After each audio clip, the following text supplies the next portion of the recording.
या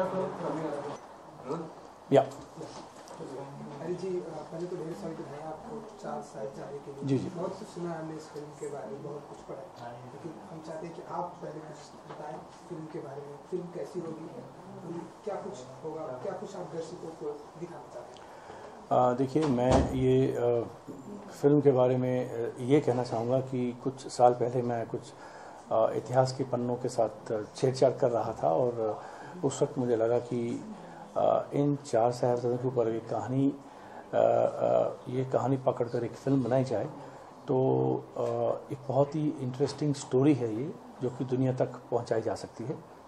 और मेरी फिर वहाँ से कोशिश शुरू हुई जाकर कुछ अमृतसर में जो कमेटी है हमारी SGPC, उनसे बातचीत करने की, और अब उनको ये कन्विंस करना कि जो पहले 100 साल तक आज तक नहीं हुआ, जो सिनेमा में नहीं हुआ, और ये 300 साल कहानी को मेरे को वहाँ तक लाना, ये मेरे लिए एक अपनी टास्क हो गया। उनको कन्विंस करना कि ये मैं एक दिखाना चाहता हूँ। तो उन्होंने कहा कि ये फिल्म हम, क्योंकि ये चारों बच्चे गुरु गोविंद सिंह जी के परिवार से हैं और इसमें और जी किरदार हैं वो भी उनके परिवार से जुड़े होंगे, अगर ये कहानी बताओगे तो कोई भी लाइव एक्टर ये किरदारों का रोल नहीं कर सकता। तो सवाल उठा फिर इसे एनिमेशन में बनाया जाए। तो एनिमेशन जब उन्हें कहा जाए तो उन्हें यही, किसी को भी कहें तो उनको नहीं कि एनिमेशन कहो तो वो कार्टून समझा जाता है, तो उस पर भी इतराज़ हो रहा था।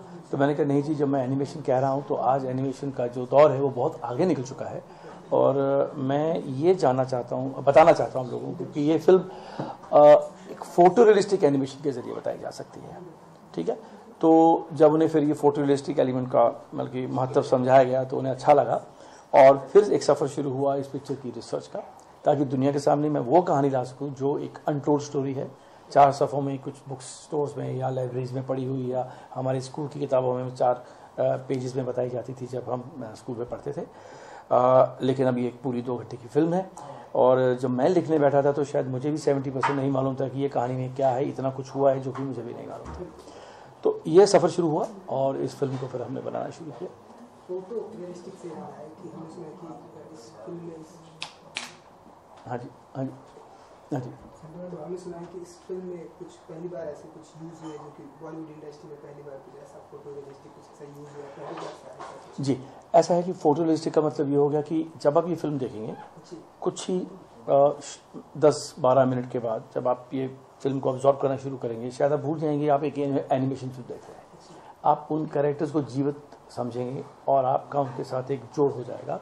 तो फोटो रियलिस्टिक का मतलब ये हो गया कि जितना इंसान का फोटो रियलिज्म है उतना ही एनिमेशन कैरेक्टर्स के जरिए इन्हें मतलब कि इंसान की कितना करीब दिखा सकते हैं, बॉडी लैंग्वेज, इनका बातचीत करने का तरीका, वो हम दिखा दें। सो ये एक नई टेक्नोलॉजी है जिसे हम कहते हैं कि फोटो रियलिस्टिक एनिमेशन। इसके लिए मोशन कैप्चर वगैरह वगैरह टूल्स हैं जिन्हें यूज़ करके इसको पूरा उतारा जा सकता है।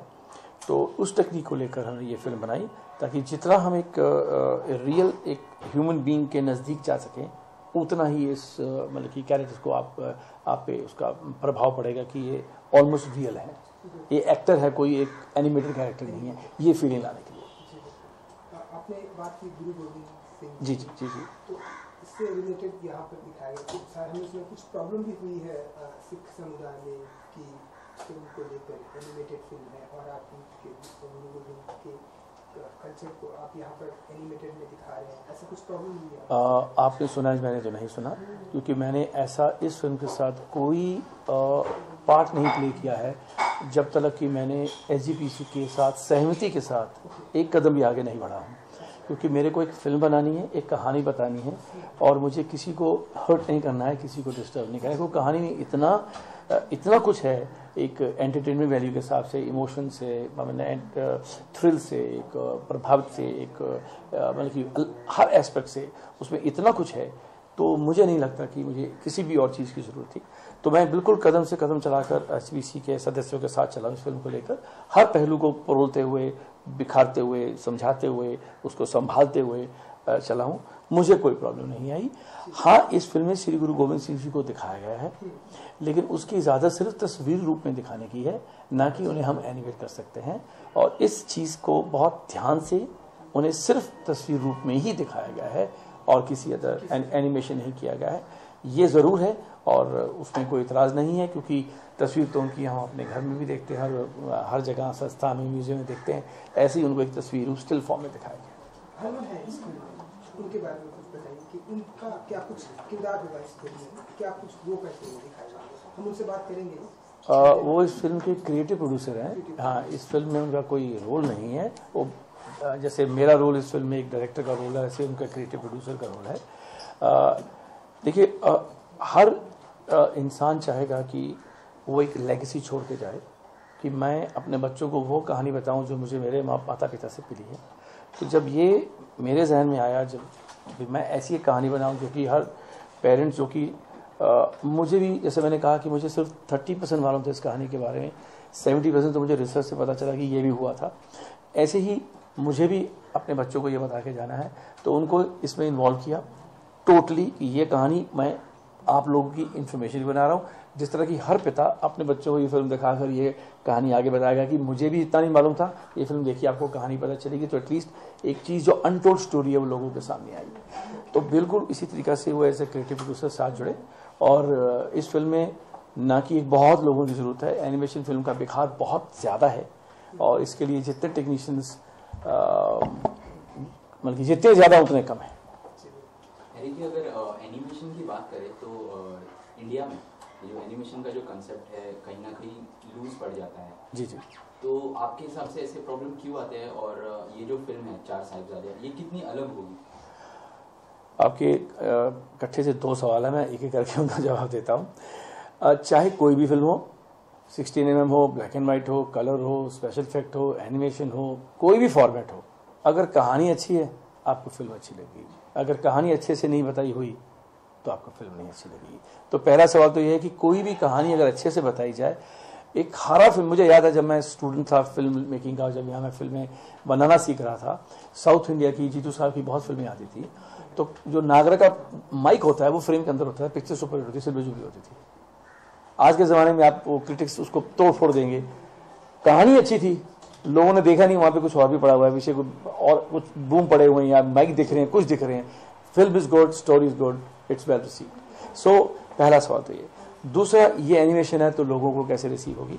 आई थिंक एनिमेशन हिंदुस्तान में एक इन्फेंसी स्टेज पे है, इस पर ज्यादा कहानियों का प्रभाव नहीं पड़ा है अभी, ज्यादातर माइथोलॉजी को ही पकड़ा गया है, दूसरी कहानी इस पर बनेगी, और वो थोड़ा रेपिटेटिव हो गया है, हर आदमी ने वही कहानी दोबारा बताने की कोशिश की।